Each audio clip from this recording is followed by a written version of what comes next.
Hi, everybody, and welcome back to the Press Play Lifestyle Inspired podcast, where we do interviews with interesting and inspiring people like my new friend here, Edward, to help our listeners, that's you, find the resources, tools, and support they need to be their best inspired selves. Hi, Edward. How you doing today? Hi, Jackie. I am so honored to be here. I got to tell you, it was phenomenal when you asked me to be on your show. And I'm very, very excited to share with people and hope that something that I say is going to inspire a little nugget of something for you to help grow your life. Because what's important is that we help each other with the things that go on in life. It's just a beautiful thing to be able to give and help. And that's my game. So one of the things that, thank you so much for the intro, and I'm honored that you're on my show. I mean, how it's amazing. One thing that really struck me when I was looking at your information and looking into you a little bit was I remember when my first job out of college, I had something called the Smiley Face Museum in my cubicle. It was, remember the giggle men, those little like colored men that like just laugh if you push their hands? Oh, And yeah. so I had giggle men all around my office and like smiley sunglasses before everyone liked smileys, of course. And then when they all Right. liked them, but I remember how much they made me feel good. And then my boss told me I had to take them all down because it was just distraction to make, software developers smile. Right. And so I did. It stuck with me. I'm still like, kind of like, oh, and when I learned about your Smile and Wave project and some of the other things you were doing, I was like, oh, it just warmed my heart to be back to why not? Why not smile, right? Oh, absolutely. And laughing, oh my gosh, laughing is so amazing.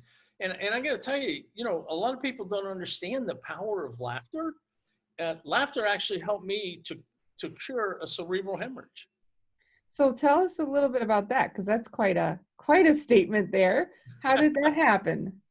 Well, 2006, I know that on your show you like to say, things that have happened in the past that kind of destroyed things, and then things that you brought back in to help rebuild. And Yeah. this is a story about that. Okay. 2006, beautiful year, wonderful. Things were going amazing.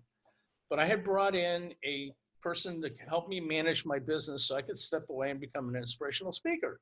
Well, they kind of mismanaged my business a lot. So I had to jump back in and start saving the business. So as I was saving it, getting it back in black, that was about 5 months later, I got a phone call from Korea from my son-in-law. And he said, my daughter was there with him.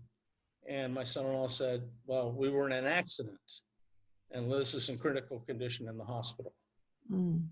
So, yeah, it was one of the worst phone calls I've ever gotten in my life. And so we found out that she was there, and my ex immediately with one of my daughters flew over there to Korea. About a month later, I was still trying to rebuild the business. A month later, I flew out there. And 2 weeks after that, she passed away. So she spent 45 days in the hospital fighting for her life and then passed. Then 4 months after that, I had a cerebral hemorrhage. So this is 9 months. I had 3 veins that burst in the back of my brain, filled my brain with blood. And they told my ex, call the family, he's dead tonight.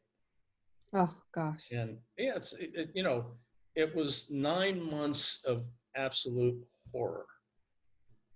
But from absolute horror can come the phoenix. Yeah. Out of the fire rises the bird. Yeah. You're still here, right? Okay. You're still here. So about a year after all this happened, my ex asked me a question. Simple question. What do you want for your birthday? Well, when you ask somebody, they think of things that they can get, gifts that they can receive and stuff. The only thing I could think of is I wanted people to smile. I wanted people to be happy for one day, to get along for one day. And I thought about it and I knew there's no way. You can't get everybody to do it. I started thinking and I went, wow, you know what? But I can get as many people as I can in the day that I meet, that I communicate with, that I talk to smile and to wave. So I started a thing called Smile and Wave Day. It's nice. Now, do you see something that it was hard for me to do because I had no smile at that time? I wasn't happy. I was in depression from everything that had happened, especially my daughter. So I had to find a way to smile myself to help other people to smile. Yeah. So I started faking it till I made it.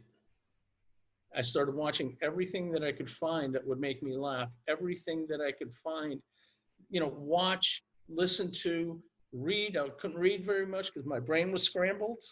Okay. But I would do everything possible to laugh. And I made myself a couple of promises. Number one, that I would share my smile with 10 million people in my lifetime. Okay. Number two, that I would make at least 6 people a day laugh, which is kind of tough nowadays. Yeah. I bet you're struggling a little bit right now. That's a little bit challenging these days. So, I kind of give myself slack on that. But those are some of the things that I started doing. And this is how the Smile and Wave project got started. It's just been a beautiful ride. I love it. That's amazing. Like, Thank you. to really go from such a place that's so dark. Yeah. So it sounds like I talk a little bit about it on some of my platforms. I talk about marinating your mind, right? Yeah. What you put in there is what's in there, and it goes down from conscious to subconscious to, even who you are as a person. And I dare you to smile in the mirror for a while and not feel different. Oh, yeah. And so I think that maybe more people could smile right now. It might not be a bad thing. It would be a fantastic thing. I mean, can you imagine? And the thing is that you can't go out and get hugs anymore, but you can smile and wave. Yeah. You can be 6 feet away from each other, smile and wave, say, hi, how you doing? This is what I do. This is who I am. How can I help you? Absolutely. Absolutely. Yeah. So what is one of your favorite go-to things to really help you put a smile on your face? To put a smile on my face? Well, the mirror work. The mirror work really works. Yeah. It's not one of my go-to things anymore. But you know what? I like watching movies that make you laugh. I also love, my girlfriend and I, we go out and play Frisbee. Okay. We go for walks. We go on bike rides. We do things like that, things that are interactive, that move our body, that move our energy. And those are some of the things, those are my go-to things to help me be happier, to smile, conversations with people, podcasts. Podcasts. I joke with, I was talking to a girlfriend of mine earlier today, one of the people I coach, and I said, it seems odd to me, but some days, like, the highlight of my entire day is that I get to have a conversation on a podcast with someone I've never met before. Yeah. And it really does lift my spirit. I mean, maybe not all people would be like, oh my gosh, a stranger, but it gives me energy on, like, some days where I could just sleep all day, but I'm like, no, I've got a 10 a.m. I've got to get up and go and, talk to people who, and maybe they haven't talked to someone in a while either. Yeah. And it's been great for me to have that option. Now, I have littler kids. So I was going to say a big one for me is always to ask my kids a question I don't actually want the answer to. And so I have a daughter who's 8 right now, and she's on the autism spectrum. And I had my favorite thing, I had lost a lot of weight and I put on makeup, and I'm not really a makeup gal, so it was a big shock to her. Mm-hmm. And I asked her how I looked, and I knew I was in trouble when she cocked her head sideways and really looked at me. So she looked and she was like, well, you look like a clown and your butt's big in that dress. Oh, God. Yeah. So then I said to the house, because I have 4 children, I said, Max, who's my son who's 10 now, I'm like, how do I look? He's like, you're beautiful, mommy. I'm like, that's why you're my favorite kid. So that's how I smile. I ask my Zoe something that I don't want to know the answer to and see what comes out of it. And usually it's hilarious. That can be fun, right? Yeah. If you're in a good solid mindset for it, it's fun. Yes. If you're having a not particularly feeling great looking day, maybe you should try something else. But yeah, turn to something else. That's a definite, But you talked about the mirror work, smiling into the mirror. That is a very powerful thing, and I love that you brought that up, Is there a little something I'd love to share about that, if that's okay? Of course. Tell Okay. us. Like when you get up in the morning, just ask yourselves this question if you're listening. Who's the first person you say hello to? Okay. Who's the first person? And then after that, Do or who else? who should? Huh? Who you do or who you should? Well, either one. I mean, it's like, okay, maybe it's your husband, maybe it's your wife, maybe it's, you say hello to the dog or the cat or an aunt, an uncle, grandmother, whatever it is. You say hello to them in the morning, right? So, okay, fine. You go out throughout your day and you say hello to a lot of different people. How many times have you said hello to yourself? Me personally, a couple, but that's because I do mirror work. Yes, that's it. That's it. Here's what I do. Well, I used to do this a lot more. I really don't do it anymore, but this is one of the things that helped me to get out of my depression is I would get up and I would look in the mirror and I would say, Eddy, it is so good to see you, man. So awesome to have you in my life. If you weren't my life, there would be no life. That is so beautiful. Thank you for being here. Go out there and get them. You're going to have a great day today. It's, and you'd be surprised. You're going to feel really silly doing it. When you first do it, you're going to feel, I guarantee you're going to feel, oh, this is dumb. Why am I doing this? But even the silly's fun though, right? It is. I'm so because silly. You end up laughing at yourself. Yeah. And there's other parts of mirror work that are really fantastic as well. I'd like to share another quick story. When I was 27 years old, I was a drug addict. And, cocaine and quaaludes were my drugs of choice. Woke up one morning and I was brushing my teeth and I actually saw myself for the first time in years. I saw myself. I looked in my own eyes and I was like, who the heck are you? I did not recognize myself. I got very depressed very quickly. And I looked down, I put my hands on the vanity, I looked down, and then I just looked back up. I looked in my own eyes and I said, Eddy, do you want to live or die? Because if you continue doing these drugs, you're going to die. And do you know I stopped that day? That was it. I was done. I did it one more time 2 weeks later. Wound up on a back porch or front porch of somebody's house, bawling my eyes out, saying, I can't believe that I did coke again. And that was it. So it changed your life. What's that? It changed your life. Changed my life. And the thing is that anybody can do it.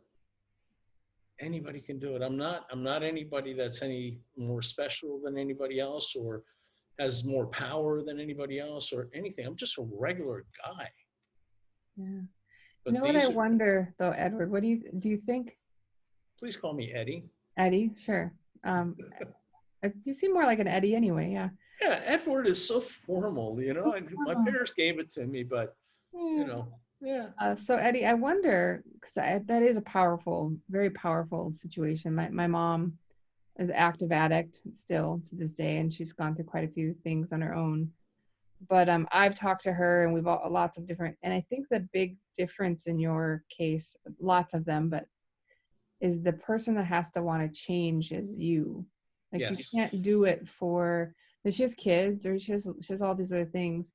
But if you don't love yourself, there's not really a reason to change, right? No, there's not. If you don't want to live, there's no reason not to die, right? It sounds like a weird thing to say.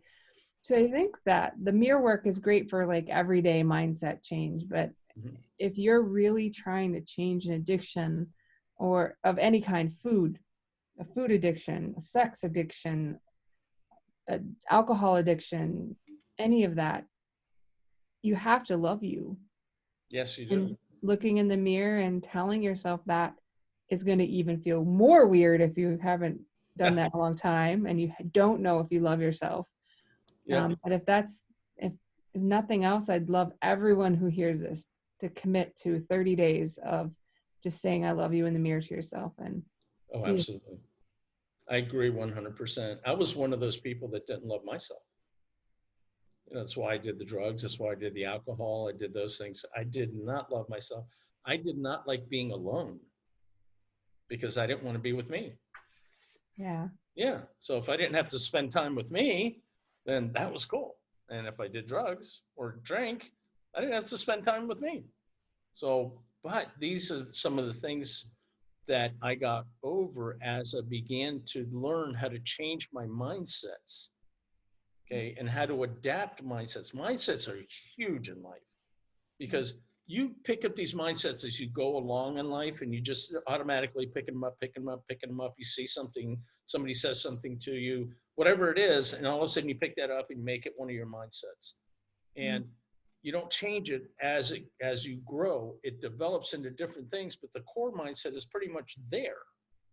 So if you go back and you start looking at your core mindsets, and you don't really have to know why you have those, just that you have them. And you start asking yourself the question, how can I change or shift this mindset into something that serves me better, something that's better for me, something that is going to help not only me, but the people around me. Yeah, because when you start helping the people around you, things change. It is so powerful. I know you know that because of what you do right here.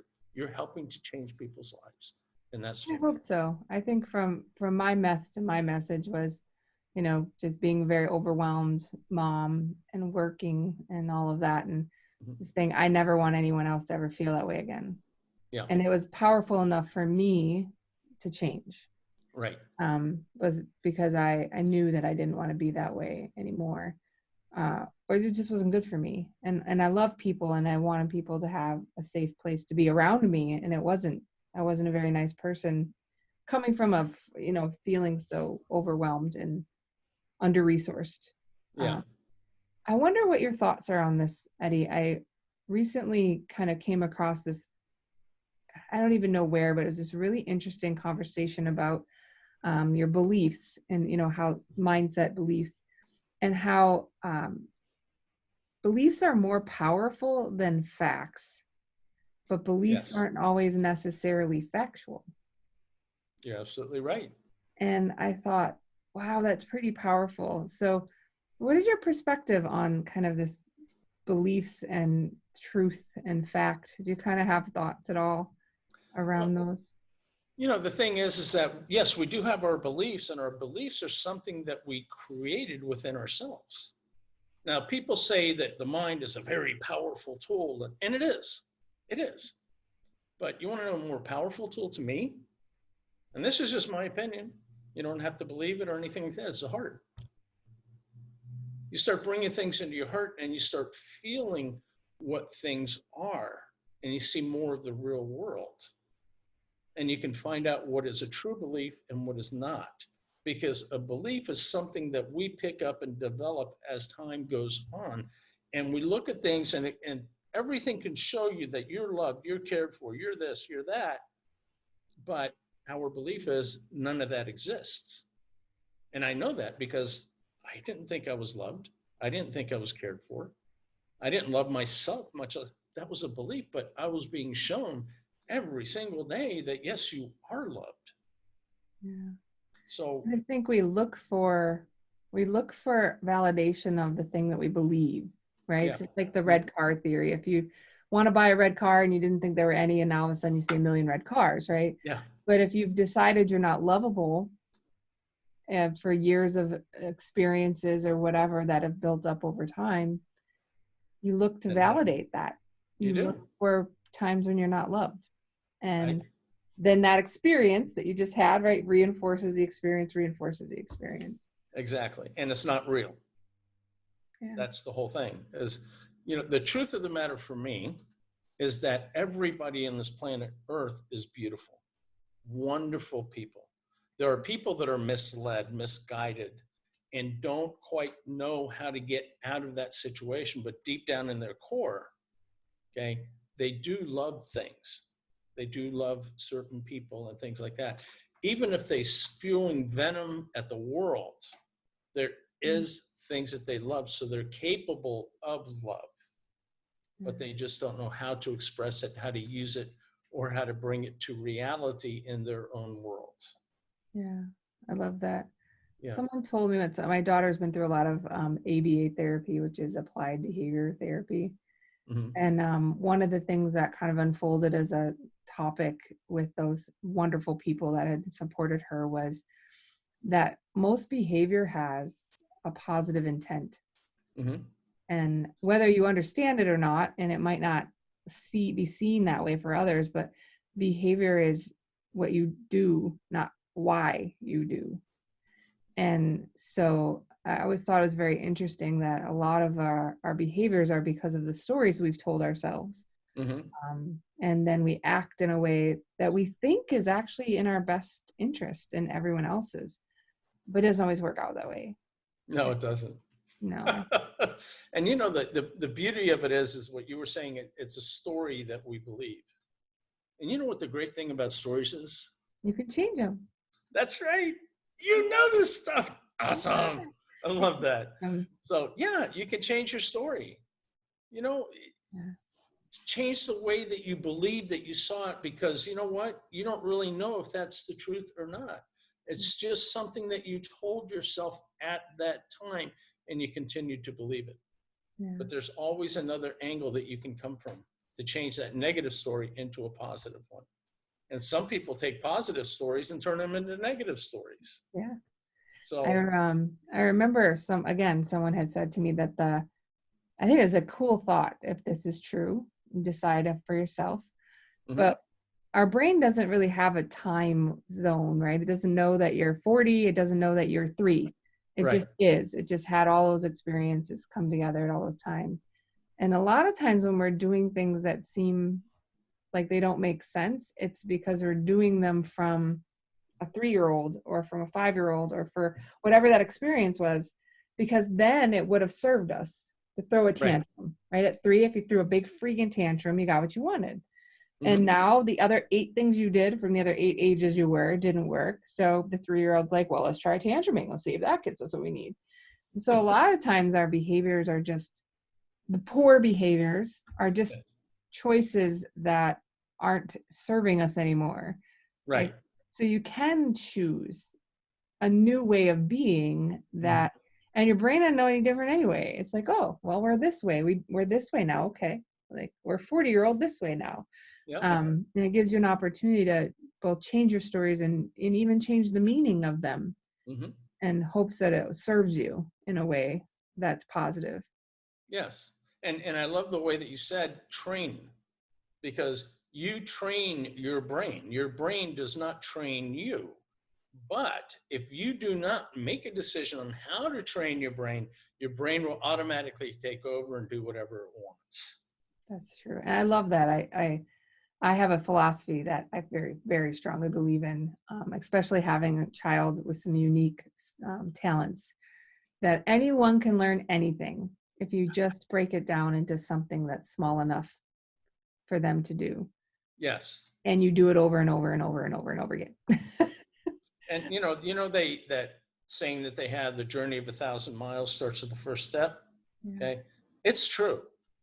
And it really, really is true. If you don't take that first step, you're never going to get anywhere. And the step is a small thing. Okay. Now I changed it to the journey of 2,000 miles starts with the first step. Yeah. Yeah. Tell us about that. So that means something more than that small statement, though, doesn't it? Isn't there a story behind that one, Eddie? There's a little story, the whole thing about wanting to spread the smile, to spread love and things like that, and the cerebral hemorrhage. Well, back in 2011, I was doing the best that I could, but I still wasn't completely up to par. It took me 9 years to rebuild my brain. Okay. And really we're constantly rebuilding our brain. So I'm still rebuilding today, but I was at a place where I couldn't work very much. So I couldn't contribute to society that way. So I had to find different ways to contribute. So I had this idea. I wanted to go to Washington, D.C. and do a video that said, "Smile and wave America, we love you," just to get a message out to the people. Yeah. So I walk out to my driveway one day and my van is gone. And I'm like, Where's my van? Yeah. I thought maybe my roommate took it, but he was out of town. Anyway, I decided within 15 minutes that, you know what? I'm not going to be stopped from doing this video in Washington, D.C. I'm going to start walking tomorrow morning. I told people, they thought it was nuts. But you know what? That's okay. That's okay. Sometimes you do things that are absolutely nuts. And I ended up not only walking to Washington, D.C., but bypassing Washington, D.C. Once I got there, I just kept going. I went to New York. So I walked out to New York. And I didn't take US 1 straight into Washington, D.C. or New York. What I did was when I got to Jacksonville, Florida, I was like, I was going to go through Georgia and I was going to go straight up Georgia, US 1. And I was like, what am I doing? I'm a coastal man. So I flipped to right and I started my journey. I went to the Outer Banks, into Chesapeake, back out to Virginia Beach, out to Washington, D.C., then up to New York. And I just took a very roundabout, and sometimes I even walk backwards. So now I'll walk back to walk forward again, to spread the smile. And in that, I also wanted to prove that people are inherently good.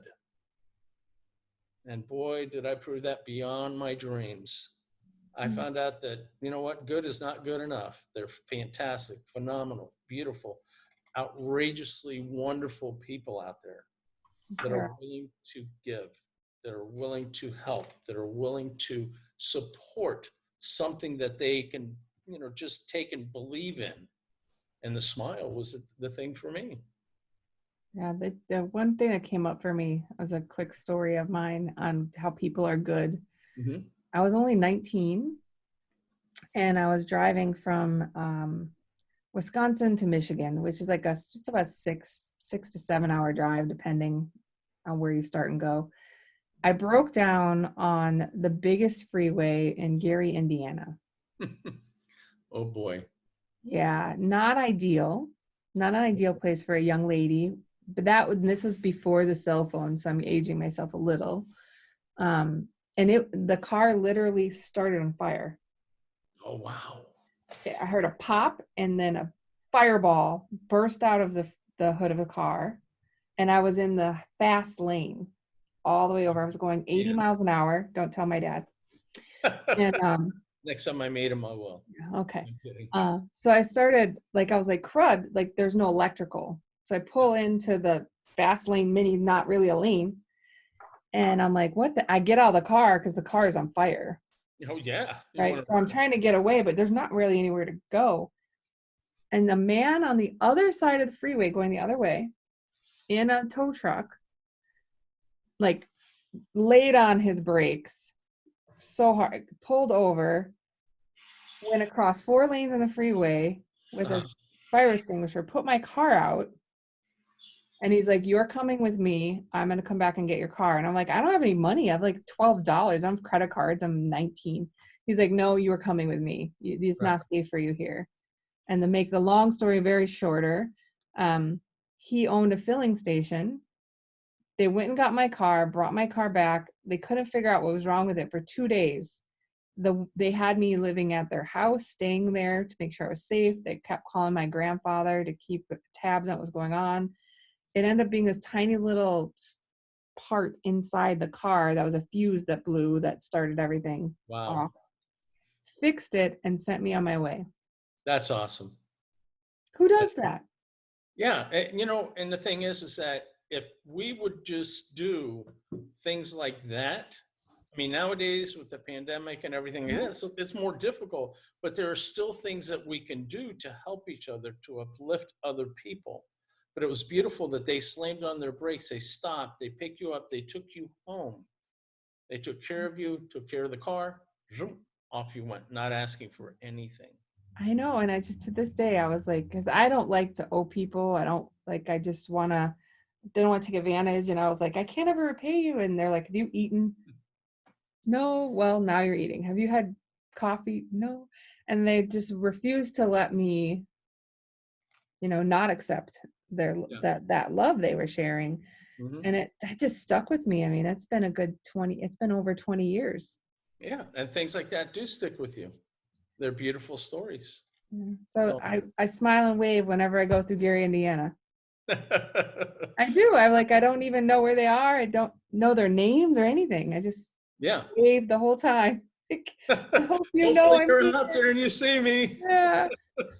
Yeah. You know, when I was doing that walk, one of the things that I did not mention was that I started with $200.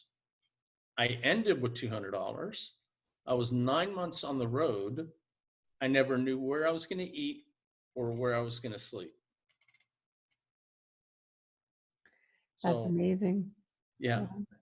And I got to tell you, the power of the people and the way that they want to help is absolutely amazing. Now, Yeah. out of 277 days, okay, not only having $200 in my pocket and coming back with $200, okay, Mhm. how do you eat? Where do you sleep? You don't have a plan as to where you're going to sleep from day to day. So, how is it? How many days do you think I spent sleeping under the stars in 277 days? A lot? 0. Wow. And it's the same with food. 0 times that I go hungry. And the Mhm. thing is, it was nothing to do with me. It had everything to do with the people that I met and the message that was there about the smile. Yeah. That's Yeah. beautiful. If you go out and you help people, you help them to accomplish what they want to accomplish in their lives, guess what happens? And I know you know the answer to this. Oh, you get what you need to. Yeah. Absolutely. I Yeah. say it's tuning into everyone's favorite radio station, which is WIIFM. Hmm. But people also forget that what's in it for me sometimes is being loved. So Hmm. so that might be where I'm coming from, is that what I need is to be loved. And so people can be very generous with their time Yes, they and can. their talents and their treasures and food and shelter, it sounds like too. Yeah. And the thing is that you accept what you're given. And sometimes it's hard. I mean, I don't know, when like hotels were helping me out and things like that. And I had to stay at, like, I don't know if you know Lowe's hotels. I had to stay at a Lowe's hotel. That's a 5-star hotel. I had to stay at Marriott's. I had to stay at Hilton's, things like that. They just forced me to do it. It was a tough It's just road. terrible, right? Yeah. Terrible. Yeah.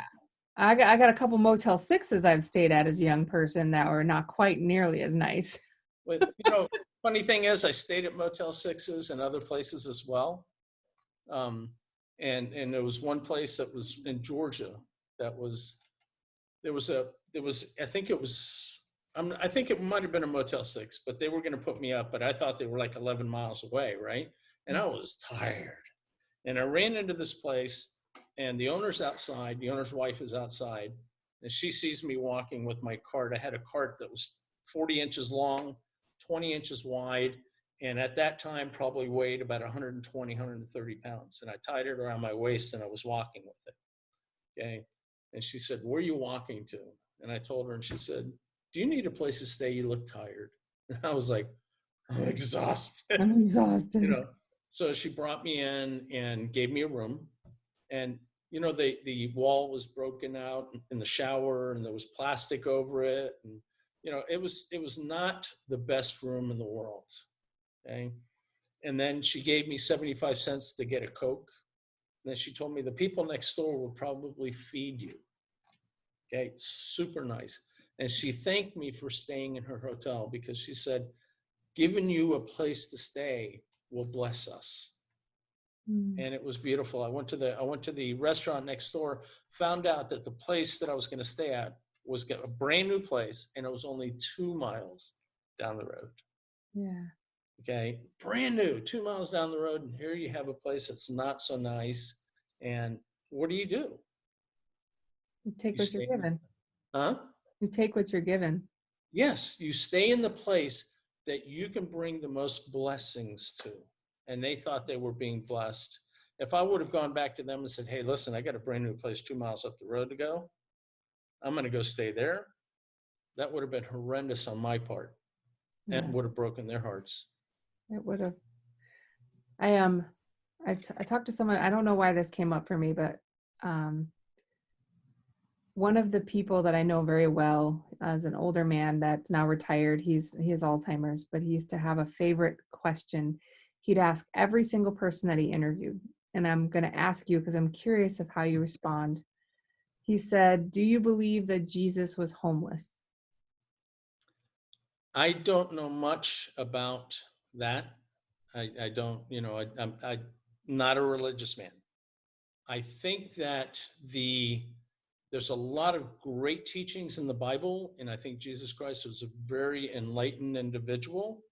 Okay, beyond that, I have no idea as to everything, but I can say this: he touched a lot of people, so I can imagine that there was a lot of places that he could call home, Yeah, and I people. should have probably asked, do you think in that long trip that you took from Florida to New York and back, Mhm.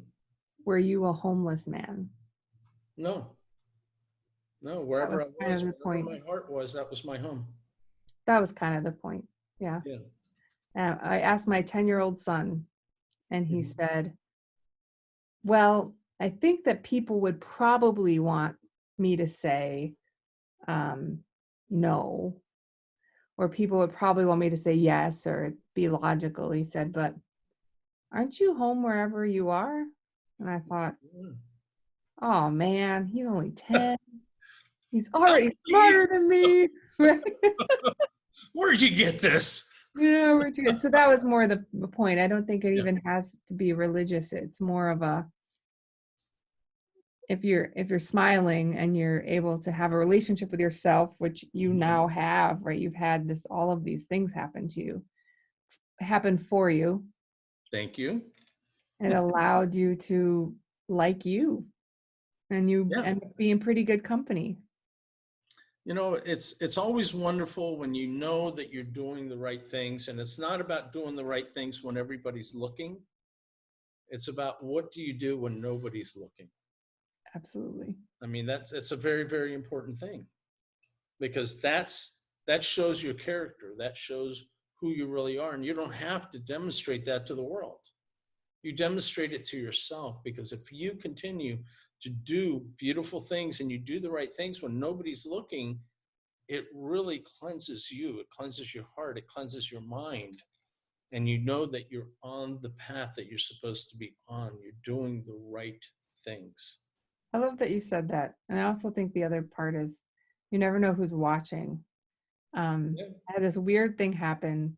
Again, it's one of the ticks about me, but I went to McDonald's and they had given me like a lot extra change. And I knew it was a lot extra because I only had so much money. And one of my kids were in the car, and I was like, "Oh, hold on, I got to go back in." And they're like, "Why?" I'm like, "Well, they gave me like $10 extra in change." And they're like, "So?" And then I was like, "Well, I guess I'm definitely glad this happened." Um, but it wasn't my kids that it was so surprising. It was when I gave the money back to the restaurant, they literally said that they'd been running that restaurant for years and no one had ever told them that they had overpaid. Yeah. And I was like, yeah, okay. Right. So but I would have known. And I wasn't worried about them. Yeah. I knew. My Yeah. kids saw that. And I didn't want to live with that myself. So yeah, I say who you are is what you're doing when you don't know anyone's looking. Yeah. That's a beautiful thing. And it's a wonderful story that you share. See how much you're helping other people here? Mm, thank That you. is, yeah. I mean, this is why we're on the show together. It's great. Because, I'm so excited that I got to meet you, and I love your smile and wave. And we didn't talk about it, but I want to at least grab a quick second to bring it up. You also, isn't there a book that you have as yeah. well? Yeah. So Yes. can you tell us a bit about the book? Yeah. The book is actually about my walk. And it's stories about the people that I met along the way, some of the things that I learned. I've got bullet points in there of what I learned in different times. I've got some quotes in there that are my personal quotes. And one of them that I love is "Life is like a box of donuts," because everybody used to call me Eddie Gump. Yeah, I was Forrest wondering. Gump. So his mother said, life is like a box of chocolates. You never know what you get. I say life is like a box of donuts. It's got a lot of holes in it, but it's really sweet. Oh, I like it. That's Yeah. beautiful. But Speaking of which, my husband made donuts this morning, like homemade oh, donuts, and they there were you go. fantastic. So you can think about that. Yeah, Woo! that's nice. Um, So what's the name of the book, Eddy? the book is 10 Million Smiles from Florida to New York. There you go. It's So very literal. yeah, it's on Amazon, Cool. and I've gotten some great reviews on it. You know, I can't really say just in case. I don't know if you can see it, but that's You the book can, right nice. Oh, there. I Okay. like the cover. Yeah, that's the cover, and in the back here, you know, you can see me with Hey, the cart. That's the cart that I drug in New York. yeah. But I've gotten some great reviews on it. I mean, I can't say because I wrote the book. I'm probably a little bit prejudiced about it, but it's wonderful the things that were said about it and how much it has helped other people when they've read it. Yeah. One lady read it in the airport when she was on an 8-hour wait Oh, because her flight delays. And she said, you know, her testimony was that I could have been really upset and angry like everybody else, but the only thing that I wanted to do that's was learn how I could make this better and smile. yeah. And it kept her calm and kept her happy during a time of, you know, what she would have normally thought was a crisis. Yeah. So, Well, maybe some good advice we could give the listeners then is to consider checking out the book because I bet a lot of people could use a couple extra smiles right now. yeah. And, you know, there's a chapter in there about a murderer. Okay. A murderer that I met. You'll love that chapter. It's absolutely amazing. A guy with a gun. Okay. So, and that was actually a ride that I got, and the guy had a gun. You're going to be, you can, or blow you away how it ended up. It was just, you know, it was fantastic. It was hilarious. We had a great time. So, but Well, I don't want to give stuff away. So, don't tell all the secrets, Eddy. Then they're not going no, to buy the absolutely book. not. Yeah, check it out. You I know, will. I'm so glad I got to meet you, and this has been such a nice conversation. We'll make sure to have your website and all your information and the book information in the show notes. Is there anything like that you'd like to kind of share with the listeners as some parting words? You've shared so much wisdom already, but if we can get one more piece, that would be great. well, you know, one thing I'd like to say is thank you, and it's been amazing meeting you and talking with you. I love being on the show. Definitely honored. And you know, for the people that are listening, make sure that you take some time out for you and to figure out who you are and how good that you are, because you are good. You are loved. No matter what you think, no matter what you say, there are people that love you, okay, that absolutely adore who you are. And they look at the things that you do and they want to model themselves after you, certain things. So be that model for the people around you that love you, and also be that model for yourself. And give yourself the kudos that you deserve. Don't give away your power. Keep your power and use it for the better good of the people, the earth, the universe, and yourself. You know, I love it. leave Thanks yourself so out of much. the equation. I'm sorry. No, I said thank you very much, Eddy. I appreciate it. You're welcome. And no, not everyone can see this because some of this is audio and some of it is video. But I think it would be fitting for us to part ways by smiling and waving. What do you There think? you go. That is fitting. All right. See you Good later, day. Eddy. See Bye. you later. Bye, everybody. You're loved, and I love you. Stay safe, please. For sure. Bye-bye.